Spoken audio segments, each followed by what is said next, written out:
Assalamu alaikum wa rahmatullahi wa barakatuh. My name is Sumaya. And my name is Abdul Salam. Welcome all to Stories from the Quran. Last time we started the story, The People of the Trench. We talked about a boy who learned magic from a magician, at the same time learning Islam from a scholar.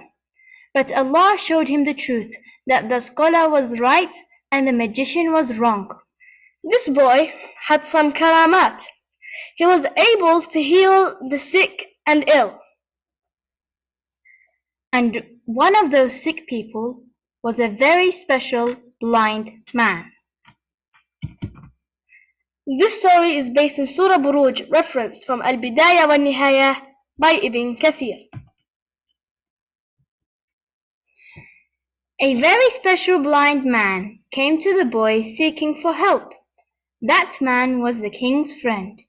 He approached the boy and told him, "Listen, young man, I hear that you have the ability to heal the sick and ill.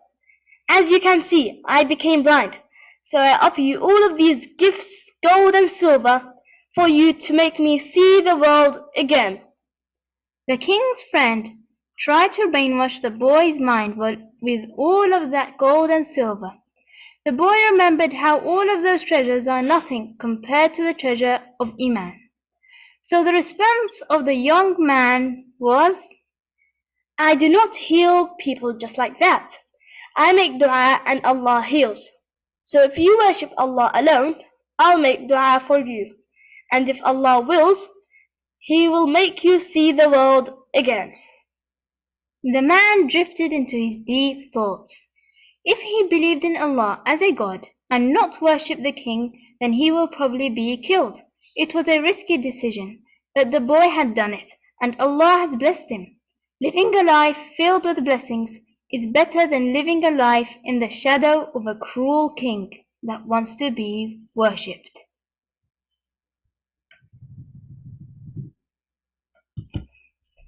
Allah opened his heart. The man took the decision. He changed his religion from worshipping one hopeless king to worshipping the King of all kings, Allah subhanahu wa ta'ala. So the boy kept his promise and made dua that Allah would make the man see the world again. And Allah accepted his dua.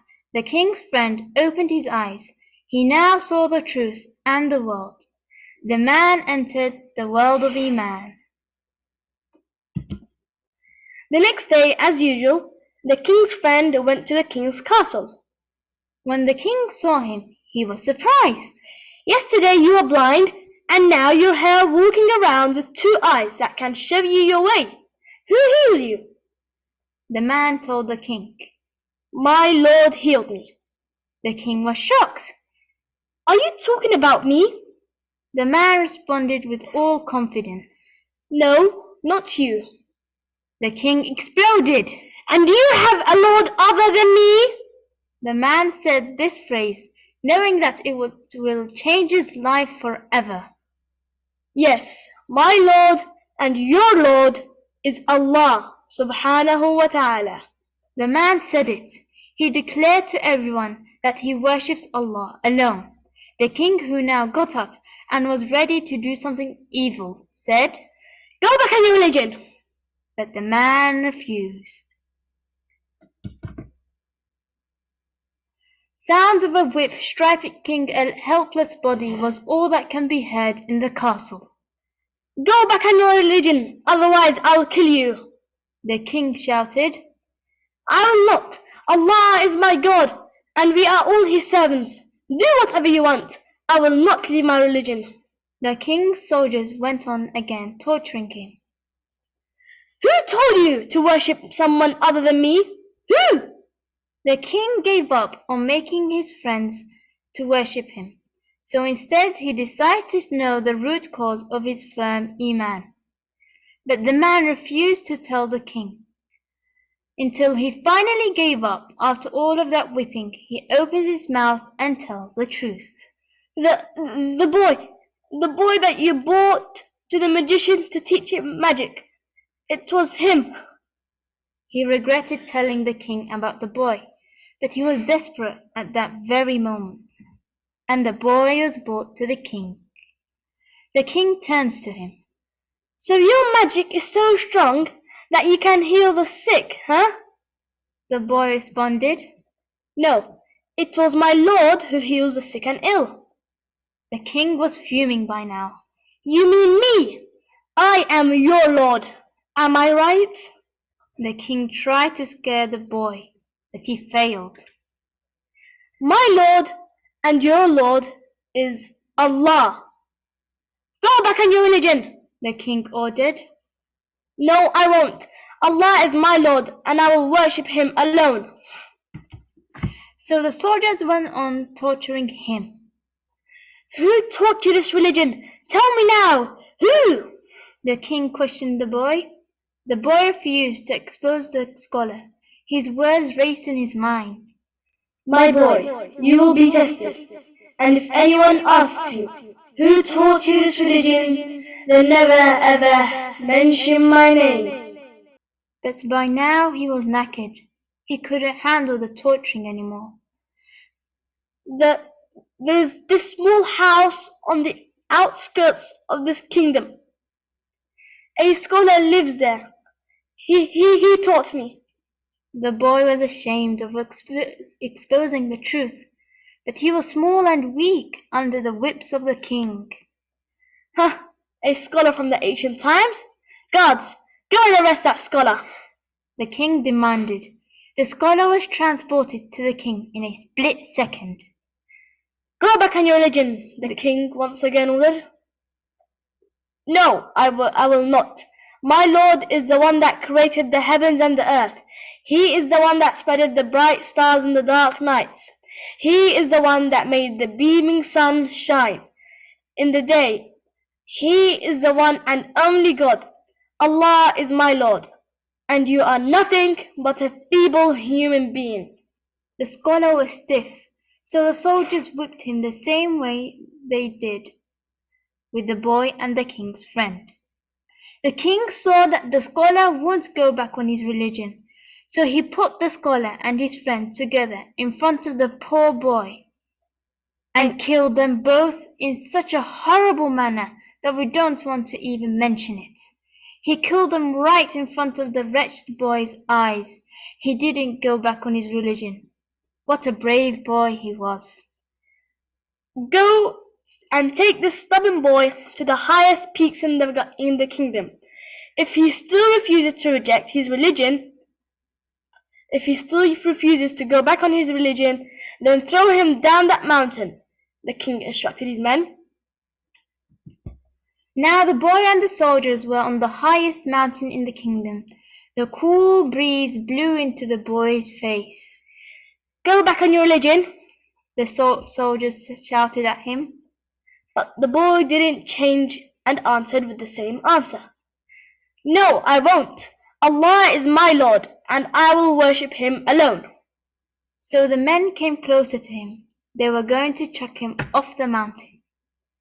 O Allah, protect me against them, however you wish. The boy begged Allah for help, and with that, the mountain shook so fiercely that all of the soldiers fell down to the bottom of the mountain. The boy was protected by Allah through that dua that he made. He walked his way down the mountain to the king's castle. The boy approached the king.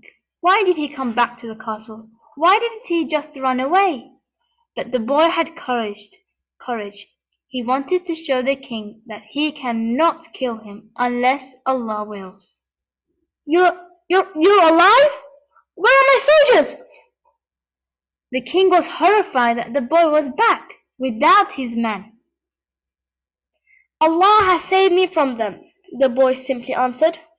The king was so shocked, he decided to send another bunch of his soldiers, but this time to throw him into the navy blue, deep, endless oceans.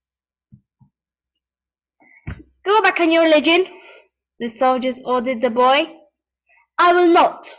And that was his response. The boy and the soldiers were on a boat sailing on the sea. The soldiers were ready to throw the boy into the salty sea water so that he would drown. O Allah, protect me from them however you wish. The boy recited the same dua, begging him to protect him. The sky darkened, and the heavy clouds loaded with millions of drops of rain, released drop by drop until it became a whole storm. The waves dragged the boat in every direction until finally every last soldier dropped into the sea water instead of the boy. Allah has saved him for the second time, but he decides to march his way to the king's castle again. The boy arrived at his destination, at the king's castle. You're alive? Again? Where are my men? The king was astonished to see the boy saved again. Allah has protected me from them. The boy used the same answer. Every time I send you to be killed, you come back without my men, alive. How am I supposed to get rid of you? The king asks, as if the boy would answer. Why would he answer? But the boy did. The only way you will be able to kill me is to take your bow and arrow in the middle of the kingdom. Load your arrow and say these words, in the name of Allah, the Lord of this boy, and let the arrow free. You will kill me then. The king was surprised that the boy advised him of a way of how to kill him, but he was sick and tired of the existence of the young man, so he follows his instructions. The whole kingdom gathered, men, women, elderly, children, and even newborns, to witness the magician's student die under the king's hand.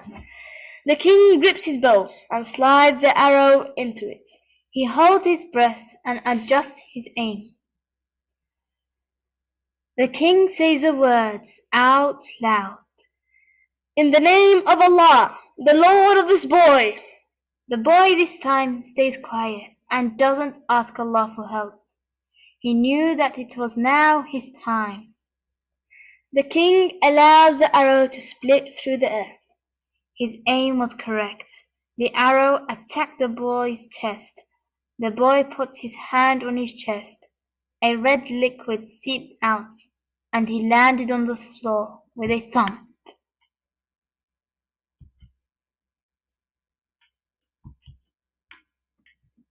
The lifeless body lay motionless on the bare ground. The surrounding people gasped. Now the king knew that the boy's soul had left his body. The boy passed away. A sudden sound came from the people around the king, his kingdom. Men, women, elderly, and whoever was able to speak, shouted in one voice, "We believe in the Lord of this boy! In the Lord of this boy! In the Lord of this boy! In the Lord of this boy! In the Lord of this boy! In the Lord of this boy! We believe in the Lord of this boy!"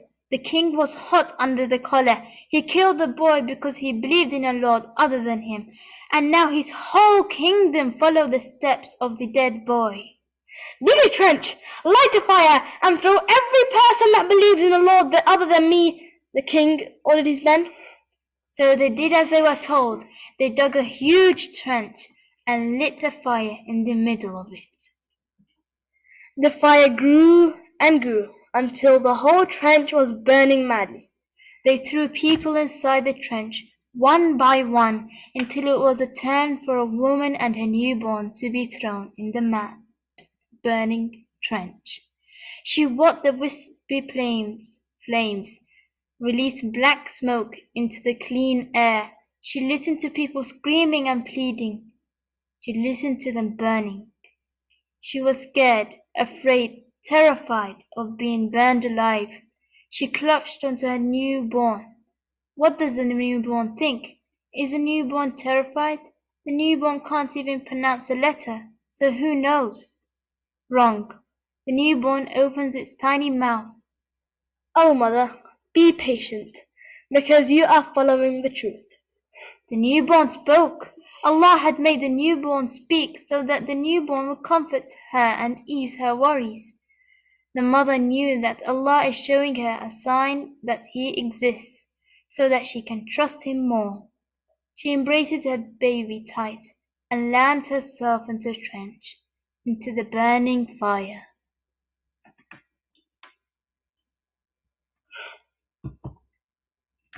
The wicked king watched every soul burn. He was satisfied with his evil acts. This may sound a very sad story, because in the story, the people of the cave, Allah had saved the men from the arrogant king. And in the story, the owner of the two gardens, the Muslim friend was saved by Allah because of his gratefulness. And many, many other stories that show the believers winning and the non-believers losing. But in this story, the non-believers may seem like they won, but they actually lost in dunya and akhirah. The king did not believe in Allah, which made him lose, and he will be punished in the hellfire. The believers believed in Allah and threw their lives for Him, so they get extra reward. They will enter Jannah, insha'Allah.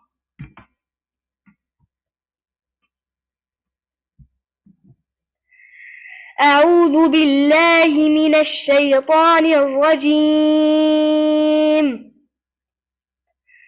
وإذا سألك عبادي عني فإني قريب أجيب دعوة الداع إذا دعان فليستجيبوا لي وليؤمنوا بي لعلهم يرشدون. And when my servants ask you about me, indeed, I am near. I respond to the call of the caller when he calls upon me. So let them respond to me and let them have faith in me, that they may become prudent. So in this story, we saw the boy how he made dua when he was in any hard situation, and Allah answered his dua. That boy was human, and we are all humans, so Allah will accept our du'as as well. It is important to use the power of dua in any difficulty, because with Allah's will, He will answer your dua and ease your difficulties and provide you with all your needs and demands. Allah will always be there for you, and He loves it when you ask Him for help. And at the end of the day, all what we want is more good deeds so that we can all enter Jannatul Firdaus together, Insha'Allah. And for more information to getting to Al-Firdaus, subscribe to doing more good deeds, give a like to study Al-Quran, and share your knowledge with the rest of the world. And that's all for today's story. Assalamu alaikum wa rahmatullahi wa barakatuh.